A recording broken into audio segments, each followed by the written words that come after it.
Welcome, everybody. Welcome back to another episode of What's Your Next? I've informally asked people what really drives them to have I'll say four words: happy, healthy, sustainable, and prosperous life. Seems to be that's what everybody wants today. Well, there's a word for that: IKIGAI, and that's what we're going to be talking about today.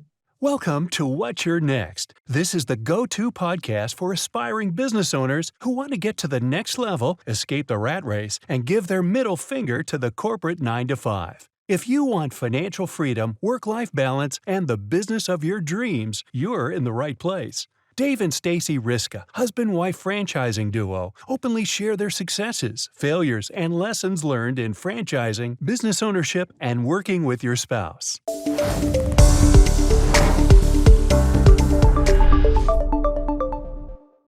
Hi, I'm Stacey Riska, your expert franchise matchmaker, here to help you do what you love what you do in a business that's a perfect match for you.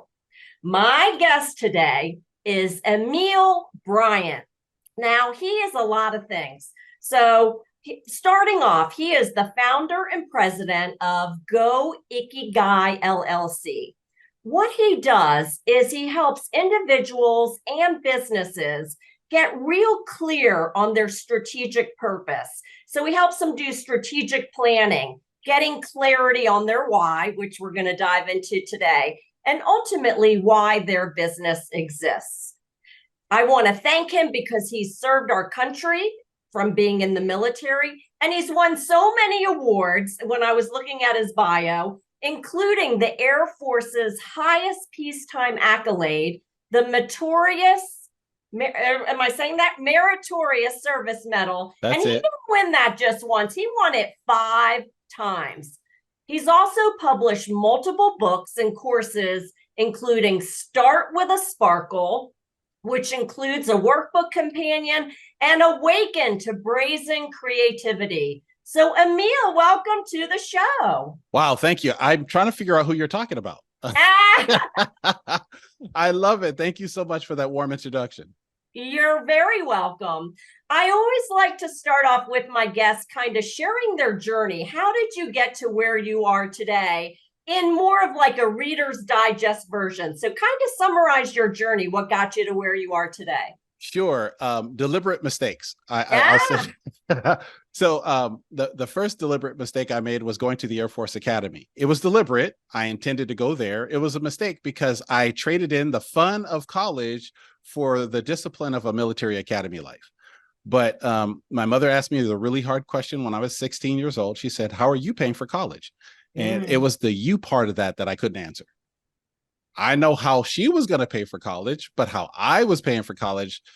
And so the Air Force Academy, which was always a dream to me, became a reality.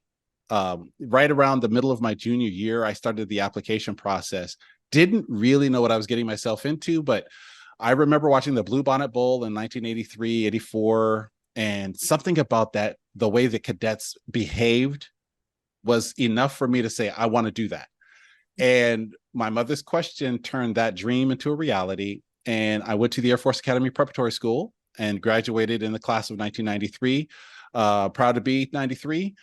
And from there, I spent 20 years in the military, United States Air Force, on active duty. I lived everywhere from Japan and Portugal to Texas, Alabama, North Carolina, and finished my career in the Washington, D.C. area, Andrews Air Force Base, where Air Force One is. I did aircraft maintenance and logistics the entire 20 years. I did some teaching of professional military education, and it was that broad, expansive sort of experience that showed me that one thing I'm good at is helping others. And that's where the book, my book, Start with a Sparkle, comes from, is those experiences, and especially in the military, where I really had to sort of default to what I say is run home to mom. When I was under intense experience, intense situations, lots of pressure, I ran home to mama. And mama was, not your literal mother, but rather the behaviors you would do no matter what happens. And what I default to when things get intense is helping others. Like I look for ways to help others. When I'm really uncomfortable at a party, I'll help others. And it makes me feel so much better. I get comfort from helping others. And so that's where my business sort of erupted. I found myself over and over again in the military as a leader, finding ways to help others. And it just sort of carried into my civilian life. So when I left the military in 2012, I started my civilian career in 2013 after a few months off. And I worked for Metro here in the Washington, D.C. area for a little while, and then for a couple of Fortune 500 companies, and then a small business. That was the most phenomenal time I ever had working. I didn't know how much fun I could have at a job outside of the military until I worked for them. And shout out to Visual Connections and Epigen Technology, because those guys really showed me what it means to be yourself in any situation. And that's what, so when you smash all that together, you bring it forward. In 2016, I started my business, not called, at the time it's called Emille Bryant Presents. So all you business owners out there, it's okay to start over. I did 3 times. And when you start over, like, you know, after the military, I started my civilian career. I was supposed to work for 10 years, Stacey. I'm not lying. I had a plan. I was going to work for 10 years from the age of 42 to the age of 52-ish, right? And then I was going to retire again from the civilian sector. I'd have my retirement from my military. I would have saved some money. About 4 years into that plan, it was not happening. There was no way I could do 6 more years of working for someone else. So I quit cold turkey. Thanksgiving 2016, I'm like, I'm done. I love the people I worked with. I love what I did, but I just couldn't do work anymore. I had to build something for myself.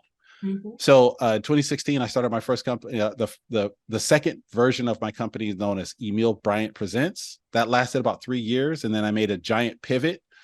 And the pivot was from presenting literally retired military veterans as people who would present their experience to the world in workshops, seminars, books, all that sort of stuff. That was a very terrible idea with a very noble heart. And I won't go into detail with that, but suffice it to say, I had no idea how to make that work. I just knew I wanted to do it. So when I made my pivot to what I have today, which is the third iteration of my company, Go IKIGAI LLC, I knew exactly what I needed to do. And that 3 years of Emille Bryant Presents was clarity. It was just pure failure, one after another, not getting calls from clients, not getting gigs for speaking. It was all bad, but it was all good, because what I ended up learning from that time was without focus, your business will not succeed. And so I got niche down to the micro element niche. And what I found out was the better I niche down, the smaller I got in terms of who I serve, the more clear I got down to describing age, sex, race, income level, education level, owning a dog. When I got down to that level of granularity, my business did great. And I started helping people well outside of that demographic. But the clarity, what do I offer? How do I offer it? What makes them prioritize paying me over paying what they've already been paying for? That process, when you ask me, you know, what got me where I am today, it was having a basket of skills that I was really jack of all trades, master of many. Yeah. But being able to get clarity on my customer allowed me to see my skill set as a tool, as a set of tools to help my client with the desired outcomes they wanted, right? So it wasn't me saying, I got all these skills, what do I do with them? It was, okay, client, I see you and I see where you're trying to go. And now what do I do? What skill can I bring to bear on your behalf that allows you to achieve what you say you want? And as I did that better and better, got better and better at it, as I got more and more focused, I was able to present this lifetime of skills and lifetime of experiences that let me present them in such a way that at the end, my clients are very thankful. They're very passionate about the work that I've done on their behalf, and they're off to the races. I'm not here to addict people to my service. Quite the contrary. I want to liberate them to their own success and let them fly on their own wings. But what I had to do was learn how to do that my way and give them the strength and confidence that them doing it their way would work for them. Well, great. What an incredible journey. And so much resonated with me from being a veteran, because I work with a lot of veterans who want to transition into business ownership. And so many of them, they have this inner aura where they just so passionate about wanting to serve and help and be ingrained in their community. And you were trying to find a way to make that work as you're building your business. Yes. But you alluded to something that is just so vital and such a mistake, unfortunately, that a lot of business owners make, where there's this mindset that bigger is better, right? If I'm going to go into business, I want it all. And the irony of it is actually being smaller, more focused. My saying is be something to someone. And you kind of alluded to it. You were getting very clear on who your avatar is. Actually helps you make a more profitable and successful business. So kudos to you for kind of tripping and failing and falling along the way, falling into success, right? Yes. So that you can now share your stories and lessons learned with other small business owners. It's a pleasure to be able to share my failure and help people. I don't want to say avoid, because that's the wrong word, but identify the pitfalls and decide if the learning from that pitfall is more valuable than falling into it, right?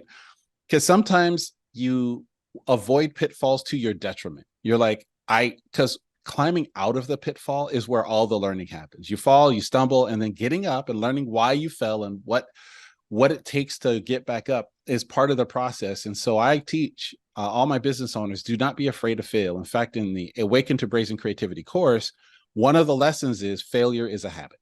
And the reason why I say that is because in Silicon Valley, especially with tech, they say fail fast, fail often. Yep.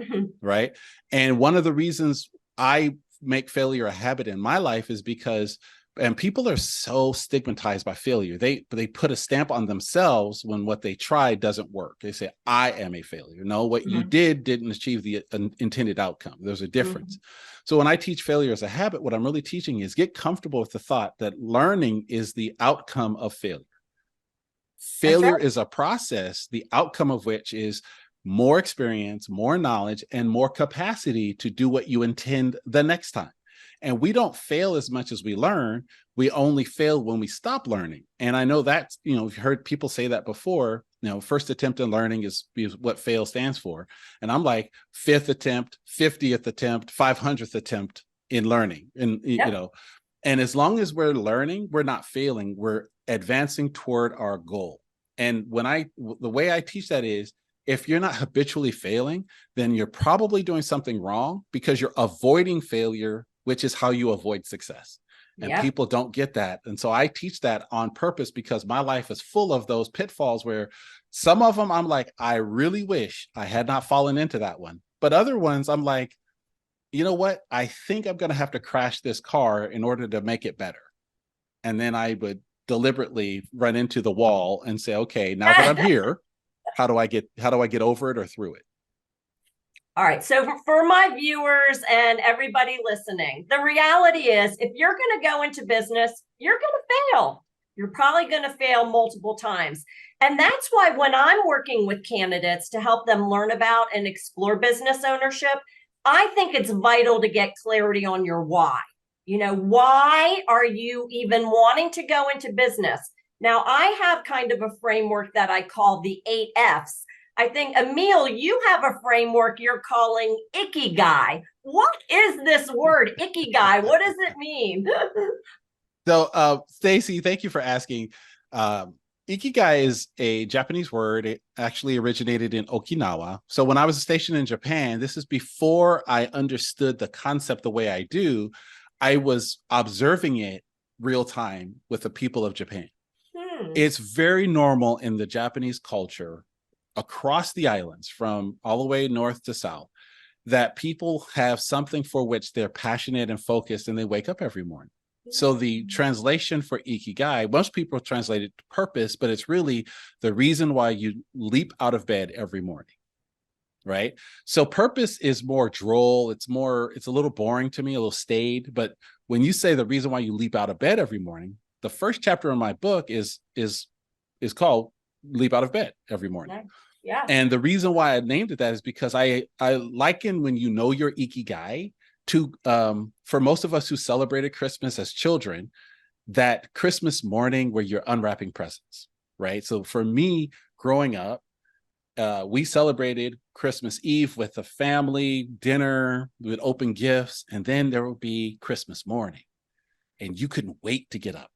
You would leap out of bed to open presents and see what your parents or Santa Claus had brought you respectively. And that feeling I want people to have when they work. Yeah. That you're waking up and there's something amazing going to happen today. And so Ikigai is the feeling that when you understand your purpose, you understand that you're getting up with that expectation that today something amazing is going to happen because I am in line with what I put here to do. So this put here to do part is where, when I say run home to mama earlier, this is what I mean. When you are in an intense moment and you default to your normal behavior, that is your Ikigai revealing itself over and over again. So that's what I teach people in the workbook, is to create a thread of all these intense experiences and memories that, oh, look, in this experience, I did this. In this experience, I did this. And I bet you'll find something common. That commonality is your Ikigai from your past. And what I teach is past is prologue. So we take that thread, we run it through the core of our being, and we project it into the future. And by projecting it into the future, what we're saying is, now I know who I am and what I'm here to do. Because when everything fails and it's the most incredibly overwhelming moment, I did this to get through. So why not take away all the veneer and all the gift wrapping and all the stuff and just focus on that, and we'll build our life and our business around that. So Ikigai is my way of getting that clarity. But instead of saying, what do you like or what are you passionate about? It's just to go back and see how you ran home to mama. And when you see that consistently, there's a pattern that emerges. That's the real you. That's your purpose. For me, it was helping others. It was finding ways to be of service to someone else.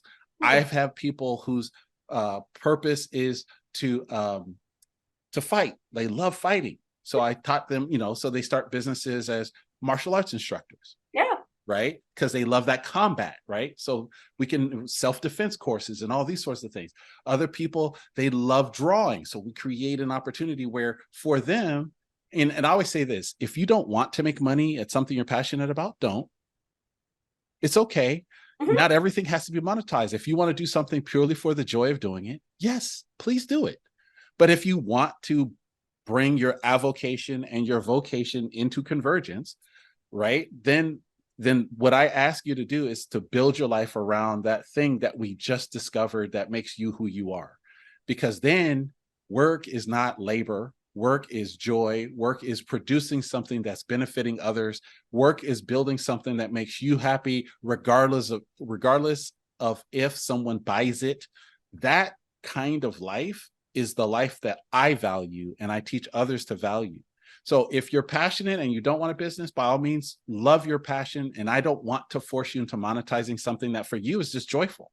But if that's where you want to go and you say, I would love to make money and do this. The reason why I do what I do every day is I answer the question, Stacey. I'll be really blunt.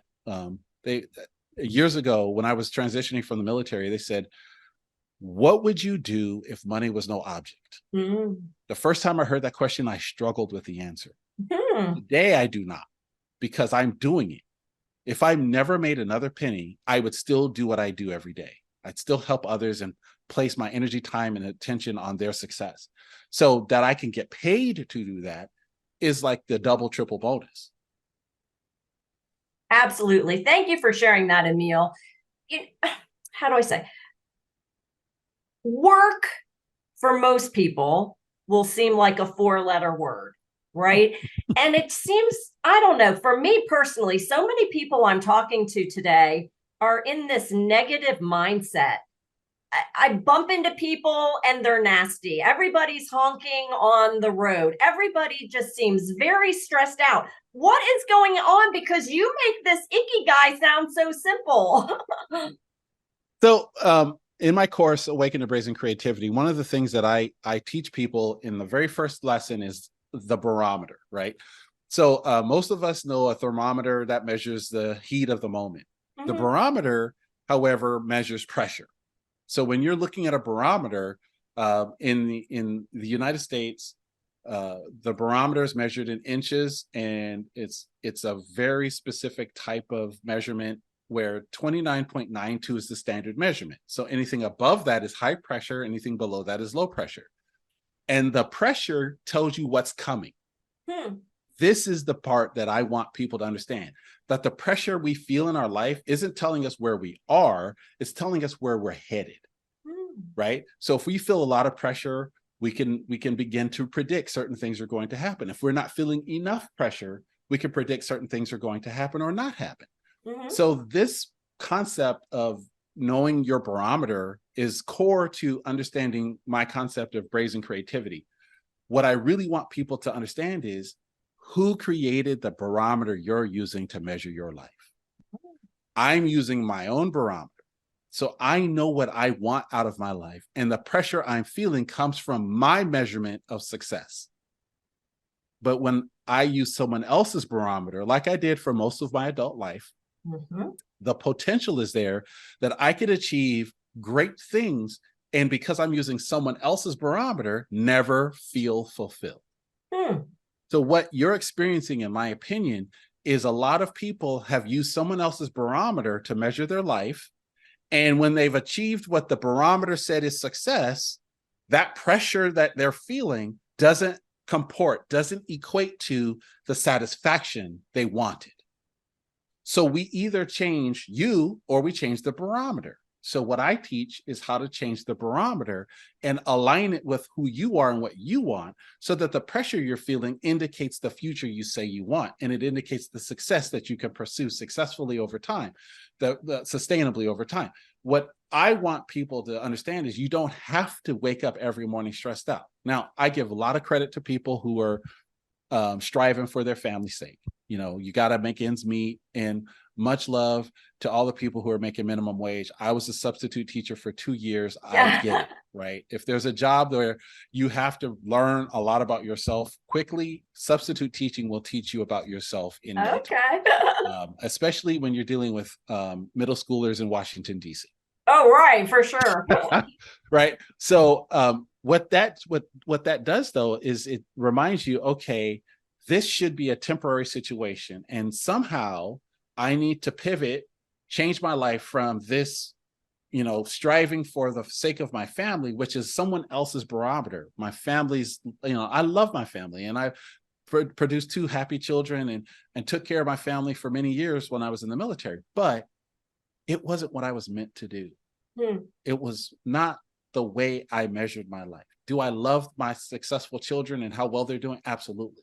But what's fulfilling to me is not just that. There's something that my time on this planet requires of me that I now know. And so I measure my life against that versus against what people tell me success should look like, what success should smell like. So if for me, it's not owning a big home, or I don't even own a car anymore. Success for me is being able to do what I love every day, make a living at it comfortably, perhaps leave something for my children on the backside of all of that, and see them successfully raise their children with the same mindset that they're capable of whatever they choose, and they have the means and the opportunity to do it. So where does somebody start then? You've laid the framework for what Ikigai is and why it's important. Viewers and listeners are thinking, yeah, it might be time to reevaluate my life, my business, my why. Where do they start? What do they do? So, Stacey, I'm going to take you a little sideways and then back to the path.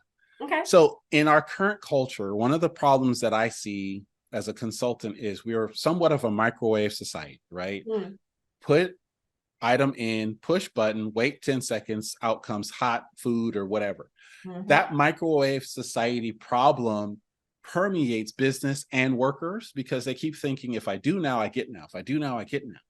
And I want to reframe that from I do now, I get now to I do now, I will get more later.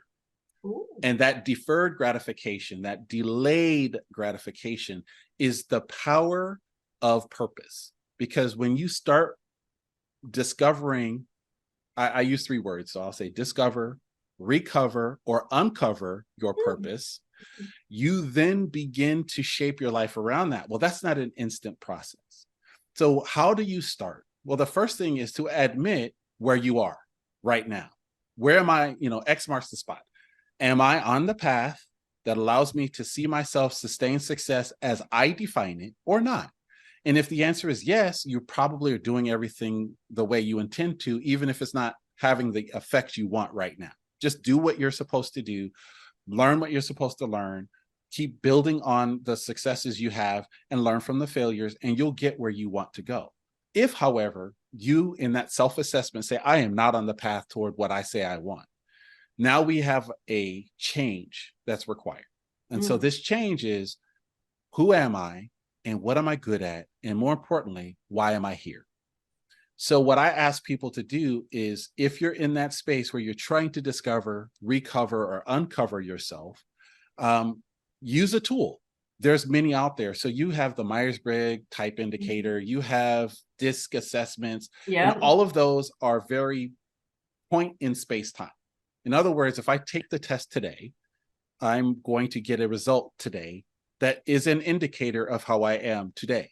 But if I take it at 10 o'clock at night versus 6 o'clock in the morning versus noon versus after work on a Friday versus during work on a Monday, I'm going to get a slightly different result, right? So anyone who's taking those kind of personality assessments where you're trying to figure out who you are, take them multiple times in multiple situations, day or night. It really helps you get the fidelity of who you are, because a lot of those answers are dependent on our mood, and our mood's dependent on time of day. If we ate or didn't eat, did we have a fight with our spouse or loved one? Did our dog die yesterday? Like all of those little answers, people don't realize that it's not an overall assessment. It's a point in space-time.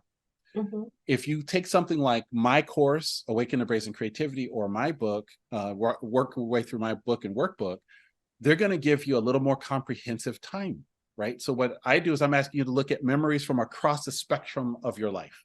So I'm going to ask you, and especially in the workbook, there's 27 lessons, and it takes about a half hour-ish, maybe more, maybe less. This depends on how much you like to write. And it's longhand writing. I force people in longhand writing, which is old school, but there's method to that madness. Longhand writing requires patience.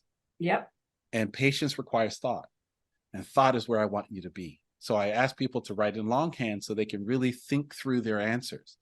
By thinking through those answers, you're getting that spectrum of behavior, that spectrum of memory, that spectrum of who you really are across multiple memories from multiple times in your life, right? So whereas the Myers-Briggs type indicator or the DISC assessment and all these other ones, they're going to be now, and it's fine to know now, but just take them over several times and you'll get a really clear picture of who you are. Sometimes you're extroverted, sometimes you're introverted, sometimes you're thinking, sometimes you're sensing. All of these things matter. And you want to get that complete picture of yourself. With my work, it's inclusive because I'm asking you to go back into your memory and think through these things.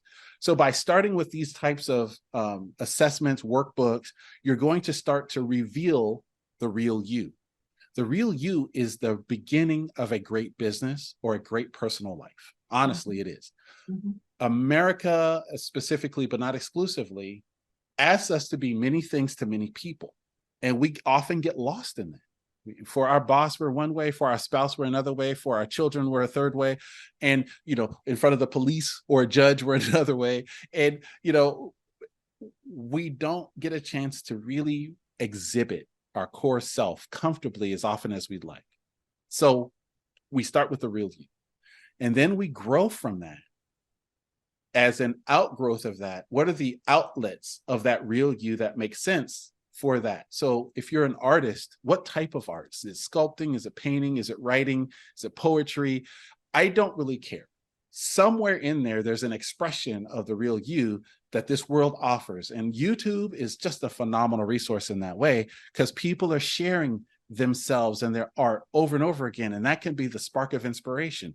You can do that. It's not even that that person necessarily does what you do. It's that they're doing something they love and they're sharing it with the world. And it's I just realized I can share what I do with the world. It's okay. It gives you permission to be yourself in that context. So then we go from who you are and we can really understand your purpose from that to the expression of that purpose. And when it comes to business, what I ask a business owner to do is to understand who their customer is that they're going to serve from that position. Because if I know who you're going to serve, then we can figure out how to get them to prioritize spending their money with you over their current priorities, right? So it's all about priorities. There's no more necessarily dollars coming into someone's budget, but they do have priorities that they can shift. And so if someone's passionate about working with you, they'll find the budget. They'll figure out how to offset things to make it work.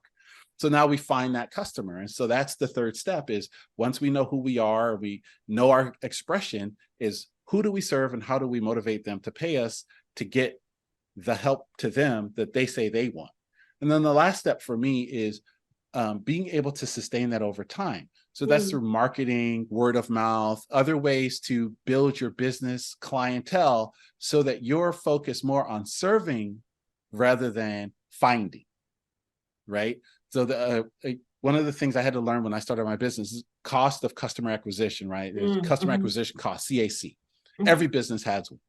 So the thing that I found out was it's the time of customer acquisition that was eating me more than it was the cost, right? It wasn't the dollar figure, it was the hour figure. So I had to reframe my whole approach to customer acquisition in order to sustain what I passionately love, which was doing the work, not marketing the work. And so by getting out from under the requirement to market myself heavily, which I hated, by the way, let me just be very clear. Marketing myself, I know you're like, but you're doing so well on this podcast.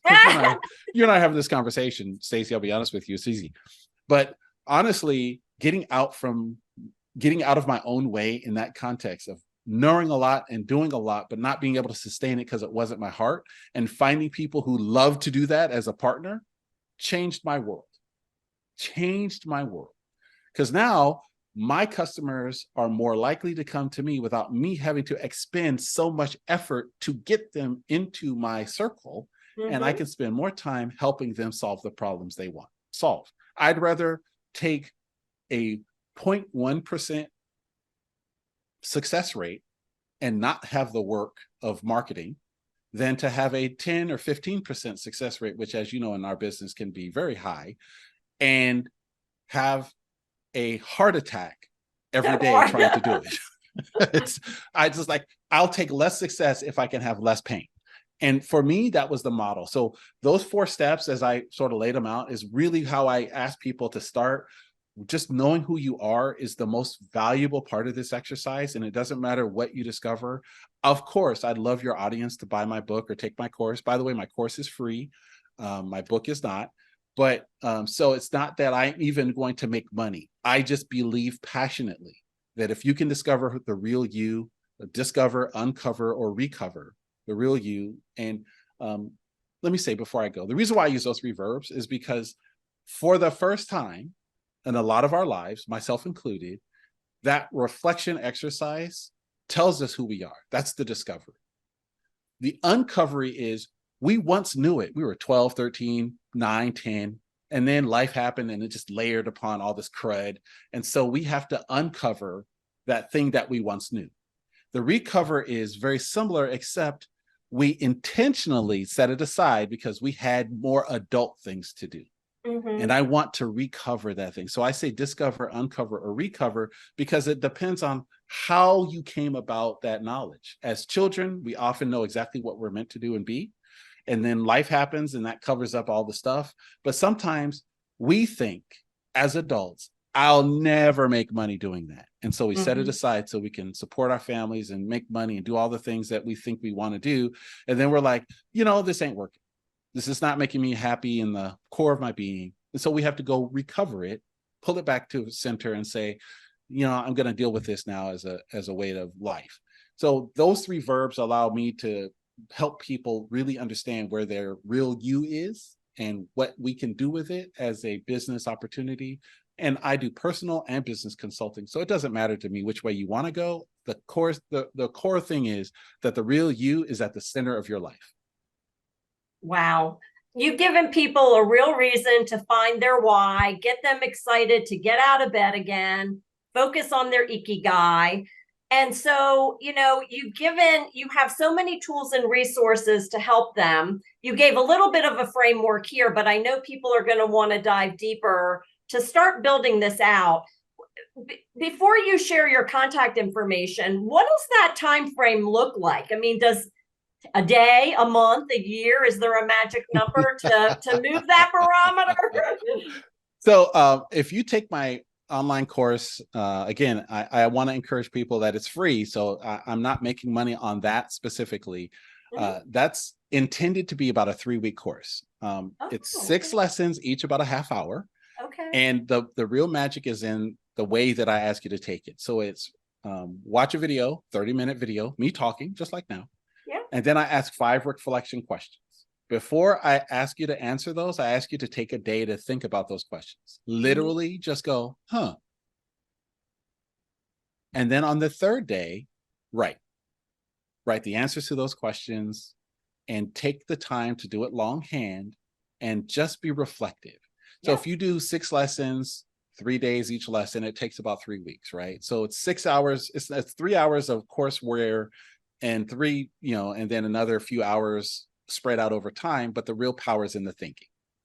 If you buy my workbook and my book, which are available on Amazon, you can, it takes about a month-ish if you do it straight through.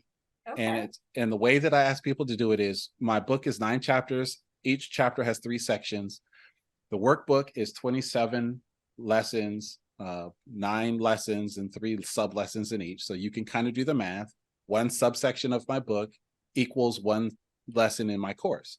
So my book is an easy read, Stacey. It takes a few hours to read. It's not long or hard. I wrote it at an 11th grade level on purpose because I wanted people to read and reread it. But if you do it that way, it'll take you about a month. And so you go through the workbook and the book, you read a section, do a lesson, read a section, do a lesson. It's about a half hour, 45 minutes-ish commitment. You do that over the course of a month, and then you'll have a lot more clarity. And then the other way that I do it is, of course, you can always contact me, but the whole point of this is in about a month-ish, right? If you kind of want to figure yourself out, you'll be able to know with a high degree of clarity what your real purpose is for being here and what you intend to do with that purpose. And if you don't know, you'll at least know what it's not. And what I like to say is sometimes the nots are better than the known. Because like, for instance, if I want to go to dinner with my family, I'll say, what's off the table? Yeah, that's a good way to put it. Right. And then they go, okay, we're not having pizza, we're not having boom, boom, boom. And then now we say, okay, so what's left is whatever's reasonable for all of us.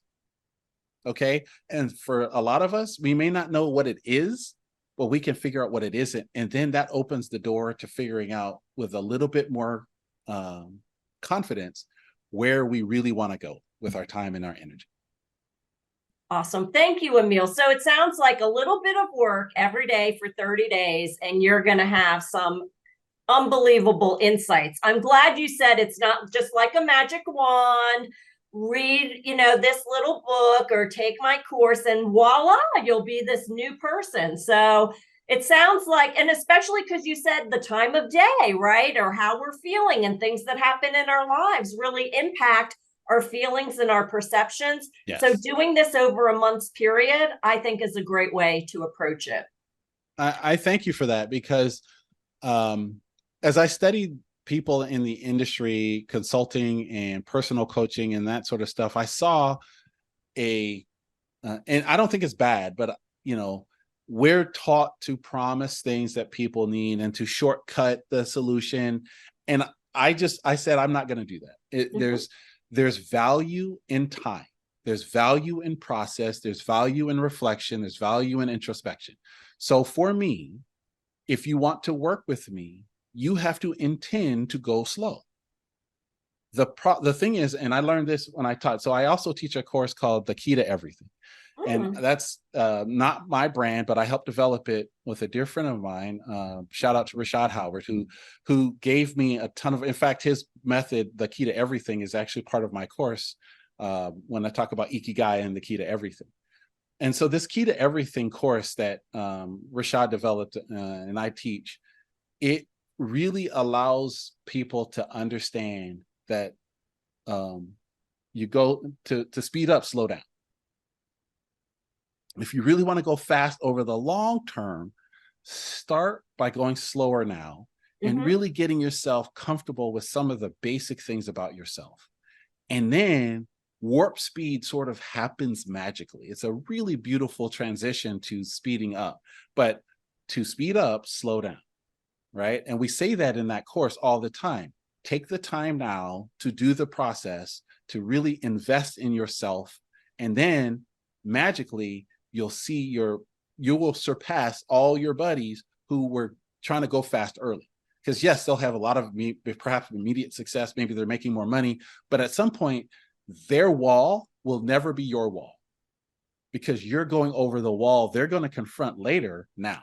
And I do this with business owners in terms of building the business's plumbing, your EIN, your LLC, all of the ideal customer exercise, lean model canvas, all these tools that allow you to scale that first wall and then go.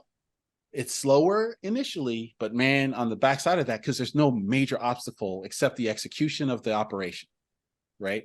Whereas with a lot of people who start fast, they hit that wall and they've had so much success behind them that they get frustrated, like, oh my God, why am I not succeeding anymore? Well, have you tried slowing down to speed up? So that's something that I think is valuable, and that's why I teach it, and that's why it's such a part of who I am and what I do, is because I don't think going fast is always initially the way to go. Agreed. Emille, thank you so much for sharing your journey, what got you to where you are today, this incredible IKIGAI tools, resources, and system that you're using to help other people get clarity so they can, as my wall says, do what you love what you do. How can people get in touch with you, learn more, get the book, the course, etc.? So you can find me at, for my book, everything is through my website, go-ikigai.com, right? Okay. go-ikigai.com. Everything's there. Workbook, course, everything. I've got separate domains for each of those. Start with sparkle.com, brazencreativity.com. But really, it's just go-ikigai.com will get you everything, and then use this, learn more here. You can also, you want to spend time with me one-on-one, we can do that. I set up a free first consultation, no problem. I set those up for a half hour. Love doing that.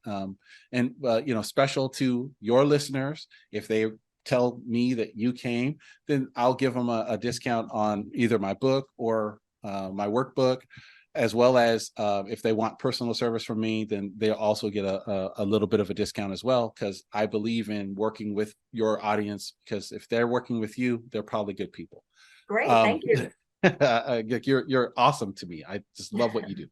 And so that's the best way. If you want to reach out to me personally, LinkedIn is the number one way to reach out to. I'm always on LinkedIn. My name, Emille, Emille Bryant, and my business, Go Ikigai LLC, right? Is all, both of them are on LinkedIn, and that's the primary way. I'm also on a little bit of Facebook and a little bit of Twitter, but a whole lot, 99% of my social media is LinkedIn. So that's how we kind of connected. I mean, that's exactly it. Emille has incredible content on there, so definitely follow him. And then if you really want to just reach out to me personally, Emille, Emille, at goikigai.com, go-ikigai.com. So that's how you reach me. And I answer all, I am my staff. You are your staff. All right. So if you're going to get a hold of me, you're getting a hold of Emille. Love it. Emille, one closing question for you. You've kind of shared your journey. You seem very happy where you're at today, but I'm curious to know, since the title of this podcast is What's Your Next? What is your next? Now you want to fight me. So let me tell you, the next thing for me is I'm going to scale my business a little bit. So I hired a marketing team to help me do a little bit of scaling of my business. That is definitely next. And then, Stacey, I'm going to tell you that I actually would like to go back into public professional speaking. That's something that was on my to-do list a long time ago. I did a little bit of it in the first iteration under Emille Bryant Presents. I let that go so I could focus on consulting. And so in 2024, I'd like to get back to being a keynote speaker and doing presentations, workshops, and seminars based on the things that I've learned over the last several years, as well as my extensive military experience. So those are the two things that I'm looking for as my next, expanding the business very logically, as well as being back in the professional public speaking. No doubt you are going to be successful at whatever you achieve. And you clearly have a reason to get out of bed every day. So as I say, hashtag, you got this. Thanks for being with me and my audience today. Thank you, everybody, for watching and listening. If you like today's session, please like, subscribe, and share, or tag a friend who could benefit from Emille's brilliance and wisdom today. Thank you, everybody. Make it a great day, and we'll see you next time on What's Your Next. Thank you, everybody. Bye-bye.